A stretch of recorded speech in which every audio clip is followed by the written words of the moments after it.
It feels like the global rulebook is being torn up and rewritten right in front of us. The old way of doing things where one country kind of called all the shots, that's fading. And what's taking its place is, well, it's way more complicated. Today, we're diving deep into one of the main players, one of the key architects of this brand new world, India. All right, so here's our game plan. First, we're going to look at this big picture, this idea that our world is in total flux. Then, we'll zoom right in on India and its role as, you could say, the economic engine for the BRICS countries. From there, we'll tackle this huge, ambitious dream of de-dollarization and see how pragmatism is kind of beating out pure politics. And we'll wrap it all up by figuring out what it actually means to live in this new, multipolar world. For the longest time, it felt like the way the world worked was, well, pretty much set in stone, right? But all of that is changing. Fast. And those old rules, they just don't apply anymore. So, who really runs the world? I mean, that used to be a pretty easy question, right? Not anymore. Power is shifting all over the place, it's getting spread out, and the global stage is getting super crowded. It's just not about one single country calling all the shots anymore. And the key idea driving all this change has a name: geoeconomics. Seriously, forget the old school thinking where power was all about how big your army was. Today, the real battlefield is economic. We're talking fights over trade, over technology, over who controls the financial systems. This is the new game. Okay, so right at the center of this big geoeconomic shift, you've got this group of nations called BRICS. And the real engine driving that group forward? Well, it's one country in particular, India.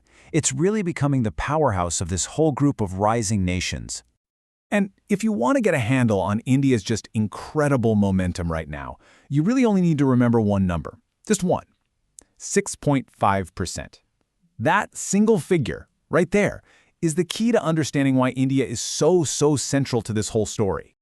And that 6.5%, I mean, look at this. It puts India in a totally different league. Its economy is set to grow faster than any of its BRICS buddies, and get this, more than 4 times faster than the US. It's like an economic freight train, just pulling the rest of the world along. So what's fueling this massive engine? Well, first off, it's just sheer scale. India is now the world's most populous country. And here's the kicker: its population is young. That means a massive, growing workforce for years to come. You mix that in with lightning-fast progress in tech and industry, and you end up with these wild predictions, like the one from Goldman Sachs saying that by 2075, India is going to be the #2 economy on the entire planet. Think about that. Okay, so all this economic muscle is fueling a really huge ambition for the BRICS countries. They want to challenge the absolute dominance of the US dollar. I mean, this is a bold plan. It's like they want to completely rewire the world's financial plumbing. But as we're about to see, this is one of those dreams where ambition slams right into a very harsh reality. And just to give you a sense of how big this challenge is, think about this. Almost 60% of all the world's currency reserves are held in US dollars. It's the default setting for global trade. Trying to dethrone that is not going to be easy. But hey, they do have a plan. The idea is to basically create a workaround for the dollar. It's a 3-step play. Step 1, start trading with each other using their own local currencies. Step 2, build their own payment systems, something like a BRICS Pay. And Step 3, get off of Western-controlled networks like SWIFT. Create their own alternative. So on paper, it sounds pretty smart, right? But then came the real-world test case. After the war in Ukraine started, India began buying massive amounts of cheap Russian oil. And they thought, hey, this is our chance. Let's try paying for it in our own currencies. And well, this little experiment exposed a huge, fundamental flaw in the whole de-dollarization dream. So here's what happened. The whole plan just crashed into a massive trade imbalance. India's imports from Russia, they just exploded. We're talking a nearly 5 times increase in a single year. But India's exports to Russia, they hardly moved. And that created a major problem. And here's the punchline. Russia ended up with billions upon billions of Indian rupees just stuck in Indian banks, and they couldn't do a thing with them. So why not? Well, it's because India doesn't export enough stuff to the rest of the world for other countries to actually need Indian rupees.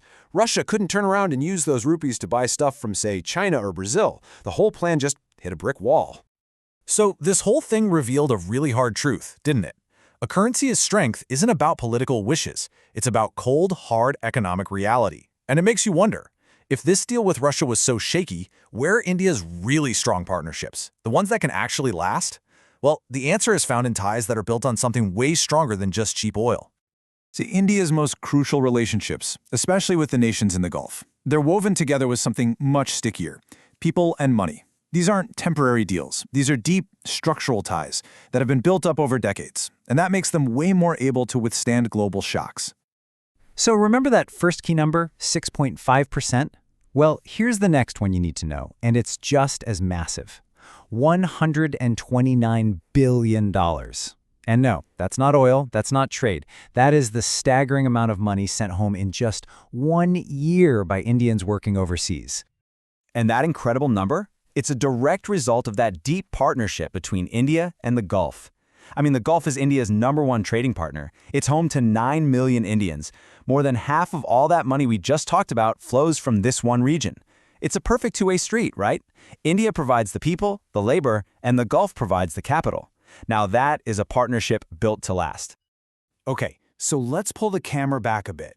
India's crazy economic growth, its whole experiment with de-dollarization, and these incredibly deep partnerships, they're all pieces of a much bigger puzzle. What we're really watching here is the birth of a brand new global reality. And really, the conclusion is impossible to ignore. That unipolar moment, where one single country basically set the agenda for everyone else? It's over. Done. We now live in a multipolar world. That means you've got several different centers of power: the US, China, Europe, and of course rising powers like India, all competing and sometimes cooperating. So what's pushing this forward?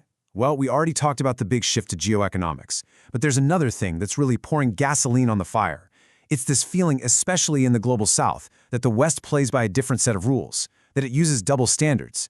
And that perception, whether it's right or wrong, gives these rising powers the perfect justification to just say, you know what, fine, we'll just go build our own system then. And all of this leaves us with the one big, ultimate question for the era we're living in now. The question isn't, is the world changing? I mean, it obviously is. The real question is this: in a world with so many different centers of power, who actually gets to write the rules for the 21st century? The honest answer? Nobody knows yet. That story is still being written.